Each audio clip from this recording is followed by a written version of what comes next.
Hello friends, ಎಲ್ರಿಗೂ ನಮಸ್ಕಾರ. ದೃಷ್ಟಿ ಪೊಟ್ಟು ಇಂದಿನ ಸಂಚಿಕೆಗೆ ನಿಮಗೆಲ್ಲರಿಗೂ ಸ್ವಾಗತ. ಇವತ್ತಿನ ಸಂಚಿಕೆ ತುಂಬಾ ಚೆನ್ನಾಗಿದೆ. ದತ್ತಾದೃಷ್ಟಿ ಅಂತೂ ಒಂದಾಗಿ ಆಗಿದೆ. ಫಸ್ಟ್ ನೈಟ್ ಕೂಡ ಆಗಿದೆ. ತುಂಬಾ ಖುಷಿಯಲ್ಲಿದ್ದಾರೆ. ಕೊನೆಗೂ ನಮ್ಮ ದೃಷ್ಟಿಯ ಕಪ್ಪು ಮಸಿ ಬಣ್ಣ ಕೂಡ ಹೊರಗೆ ಬಂದಾಗಿದೆ. ಇದರಿಂದ ಕೂಡ ದತ್ತ ಅದನ್ನು ಕ್ಷಮಿಸಿದ್ದಾನೆ. ಇಷ್ಟೆಲ್ಲ ಮಾಡಿ ಕೂಡ ಇನ್ನೂ ಕೂಡ ಶರಾವತಿಗೆ ಸಮಾಧಾನ ಆಗಿಲ್ಲ. ದತ್ತನ ಮೇಲೆ ದಿನೇ ದಿನೇ ದ್ವೇಷ ಜಾಸ್ತಿ ಆಗ್ತಾ ಇದೆ. ಇವರು ಗಂಡ ಹೆಂಡತಿ ತುಂಬ ಚೆನ್ನಾಗಿದ್ದಾರೆ ದತ್ತಾದೃಷ್ಟಿ, ಆದರೆ ಅವ್ರ ಮೇಲೆ ಶರಾವತಿಯ ಕೆಟ್ಟ ಕಣ್ಣು ಬಿದ್ದಿದೆ. ಈ ಸಲ ಏನಾಗುತ್ತೆ, ಶರಾವತಿ ದೊಡ್ಡ ಪ್ಲ್ಯಾನೇ ಮಾಡಿದಾಳೆ. ಕರೀಂನ ಸಹಾಯ ತಗೊಂಡು ಇಲ್ಲಿ ದತ್ತನ ಜೀವವನ್ನೇ ತೆಗೆಯುವಂತಹ ಒಂದು ನಿರ್ಧಾರ ಮಾಡಿದಾಳೆ. ಏನಾಗುತ್ತೆ, ಯಾವ ರೀತಿ ದತ್ತನಿಗೆ ಅಟ್ಯಾಕ್ ಮಾಡ್ತಾರೆ, ದತ್ತ ಬದುಕಿ ಉಳಿಯೋದೇ ಇಲ್ವಾ ಅನ್ನೋದನ್ನು ನಾವು ಮುಂದಿನ ಸಂಚಿಕೆಗಳಲ್ಲಿ ನೋಡಬೇಕಾಗಿದೆ.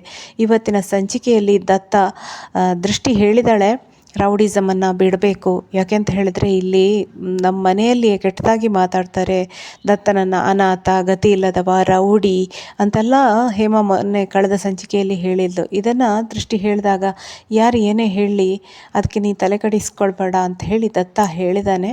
ಅದಾದ ನಂತರ ಯಾರು ಏನೇ ಹೇಳಿದರೂ ತೊಂದರೆ ಇಲ್ಲ, ಮುಂದೆ ನಮ್ಮ ಹುಟ್ಟುವಂತಹ ನಮ್ಮ ಮಕ್ಕಳಿಗೆ ತೊಂದರೆ ಆಗುತ್ತೆ, ನಮ್ಮ ಮಕ್ಕಳಿಗೆ ರೌಡಿ ಮಗ ಅಂತ ಹೇಳ್ತಾರೆ, ಅವರ ಮನಸ್ಸಿಗೆ ಘಾಸಿ ಆಗುತ್ತೆ, ಮಕ್ಕಳ ಫ್ಯೂಚರ್ಗೆ ತೊಂದರೆ ಆಗುತ್ತೆ. ಅದರಿಂದ ನೀವು ರೌಡಿಸಮನ್ನು ಬಿಡಬೇಕು ಅಂತ ಹೇಳಿದಾಗ ದತ್ತ ಒಪ್ಪಿಕೊಳ್ತಾನೆ. ಆಯಿತು, ಏನಾದರೂ ಒಳ್ಳೆ ಕೆಲಸ ಮಾಡಿಕೊಂಡು ಪ್ರಾವಿಷನ್ ಸ್ಟೋರ ಏನಾದರೂ ಮಾಡಿಕೊಂಡು ನಾವು ನೆಮ್ಮದಿಯಲ್ಲಿ ಬದುಕುವ ಅಂತ ಹೇಳಿ ದೃಷ್ಟಿ ಹೇಳ್ತಾಳೆ. ಆಗ ಆಗ್ಬೋದು, ಆಯಿತು ನೀನು ಹೇಳಿದ್ದನ್ನು ಕೇಳ್ತೇನೆ, ಆದರೆ ಒಂದು ಕಂಡೀಷನ್ ಇದೆ. ನನ್ನ ಹೆಂಡತಿಯ ಮೈಮುಟ್ಲಿಕ್ಕೆ ಬಂದಂತಹ ಆ ಕರೀಮ್ನನ್ನು ನಾನು ಯಾವತ್ತೂ ಕ್ಷಮಿಸೋದಿಲ್ಲ. ಅವನಿಗೆ ಒಂದು ಗತಿ ಕಾಣಿಸಿನೇ ನಾನು ರೌಡಿಸಮನ್ನು ಬಿಡೋದು ಅಂತ ಹೇಳ್ತಾನೆ. ಆಗ ಬೇಡ, ಅವನನ್ನು ಬಿಟ್ಬಿಡಿ, ನಮಗೆ ನೀವು ಆ ಥರ ಅವನ ಹತ್ರ ಹೋದರೆ ಏನಾದರೂ ನಿಮಗೆ ತೊಂದರೆ ಆದರೆ ಅಂಥೇಳಿ ನನಗೆ ಭಯ ಆಗ್ತದೆ ಅಂತ ಹೇಳಿ ದೃಷ್ಟಿ ಹೇಳ್ತಾಳೆ. ಈ ದತ್ತ ಶ್ರೀರಾಮ್ ಪಾಟೀಲ್ಗೆ ಏನೂ ಆಗಲ್ಲ, ನೀನೇನು ಭಯ ಪಡಬೇಡ, ನಾವಿಬ್ಬರು 100 ಕಾಲ ಸುಖವಾಗಿ ಬಾಳ್ತೇವೆ, ಮಕ್ಕಳು ಮೊಮ್ಮಕ್ಕಳನ್ನು ನೋಡ್ತೇವೆ, ನೀನೇನು ಚಿಂತೆ ಮಾಡಬೇಡ, ನಾನು ಯಾವಾಗಲೂ ನಿನ್ನ ಜೊತೆ ಇರ್ತೇನೆ ಅಂತ ಹೇಳಿ ದತ್ತ ಹೇಳ್ತಾನೆ. ದತ್ತನ ಮಾತುಗಳು ತುಂಬಾ ಹಿತವಾಗಿರ್ತದೆ ದೃಷ್ಟಿಗೆ. ಹಾಗೆ ದತ್ತನ ತೊಡೆ ಮೇಲೆ ಮಲ್ಕೊಂಡು ನಿದ್ದೆ ಮಾಡ್ತಾಳೆ ದೃಷ್ಟಿ.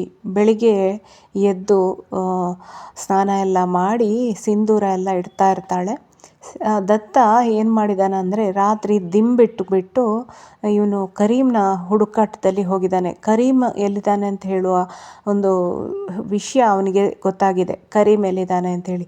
ಅವನನ್ನು ಕೊಲ್ಲಲಿಕ್ಕೆ ಅಂತ ಹೇಳಿ ದತ್ತ ಹೋಗಿದ್ದಾನೆ. ಅವನನ್ನು ಕೊಂದು ತನ್ನ ಸೇಡನ್ನು ತೀರಿಸ್ಕೊಳ್ಳಿಕ್ಕೆ ಅಂತ ಹೇಳಿ ದತ್ತ ಹೋಗಿದ್ದಾನೆ. ಯಾಕೆಂದರೆ ಅವನು ತನ್ನ ಹೆಂಡತಿ, ನನ್ನ ದೇವತೆ, ನನ್ನ ಹೆಂಡತಿಯನ್ನು ಮುಟ್ಲಿಕ್ಕೆ ಬಂದಿದ್ದಾನೆ, ನನ್ನ ಹೆಂಡತಿಗೆ ಅನ್ಯಾಯ ಮಾಡಲಿಕ್ಕೆ ಬಂದಿದ್ದಾನೆ, ಹೆಂಡತಿಯನ್ನು ಕಿಡ್ನ್ಯಾಪ್ ಮಾಡಿದ್ದಾನೆ ಅಂತ ಹೇಳಿಕೊಂಡು ಅವನನ್ನು ಕೊಲ್ಲಬೇಕು ಅಂತ ಹೇಳಿ ಹೊರಟಿದ್ದಾಳೆ. ಅದರ ಜೊತೆಗೆ ಯಾರು ಈ ರೀತಿ ದೃಷ್ಟಿಯನ್ನು ಕಿಡ್ನ್ಯಾಪ್ ಮಾಡಿತ್ತು, ಅದರ ಹಿಂದೆ ಯಾರಿದ್ದಾರೆ, ಹಾಗೆ ಸೀಮನಿಗೆ ಚೂರಿ ಹಾಕಿದ್ದು ಯಾರು, ಇದೆಲ್ಲ ಸತ್ಯವನ್ನು ತಿಳ್ಕೊಳ್ಬೇಕು ಅಂತ ಹೇಳಿ ದತ್ತ ಹೋಗಿದ್ದಾನೆ. ದತ್ತನಿಗೆ ಮುಂದೆ ಏನು ಕಾದಿದೆ, ದತ್ತನಿಗೆ ಈ ಎಲ್ಲ ಸತ್ಯಗಳು ಗೊತ್ತಾಗುತ್ತಾ, ಶರಾವತಿನೇ ಎಲ್ಲನೂ ಮಾಡಿದ್ದು ಅನ್ನುವ ಸತ್ಯ ದತ್ತನಿಗೆ ಗೊತ್ತಾಗುತ್ತಾ ಅನ್ನೋದನ್ನು ನಾವು ಮುಂದಿನ ಸಂಚಿಕೆಯಲ್ಲಿ ನೋಡಬೇಕಾಗಿದೆ.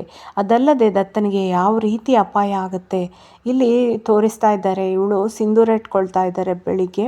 ನಾನು ಯಾವತ್ತೂ ಹೀಗೇ ನನ್ನ ಗಂಡನ ಜೊತೆಯಾಗಿ ಇರಬೇಕು, ಖುಷಿಯಾಗಿ, ಹಾಗೆ ನಾನು ಮುತ್ತೈದೆಯಾಗಿ ಸಾಯಬೇಕು ಅಂತ ಹೇಳ್ತಾ ಇರ್ತಾಳೆ ಇಲ್ಲಿ ದೃಷ್ಟಿ. ಏನಾಗಿದೆ, ಮುಂದೆ ಏನಾಗುತ್ತೆ, ದತ್ತನಿಗೆ ಏನಾದರೂ ಅಪಾಯ ಕಾದಿದೆಯಾ, ಅಯ್ಯೋ ನಾನೀಗ ಇದು ಮುತ್ತೈದೆಯಾಗಿ ಸಾಯಬೇಕು ಅಂತ ಹೇಳಿದರೆ ದತ್ತ ಅವರೀಗ ಇದ್ದರೆ ತುಂಬಾ ಬೇಜಾರು ಮಾಡ್ಕೊಳ್ತಿದ್ರು, ಯಾಕೆ ಸಾವಿನ ಸುದ್ದಿ ಮಾತಾಡ್ತೀಯಾ ಅಂಥೇಳಿ.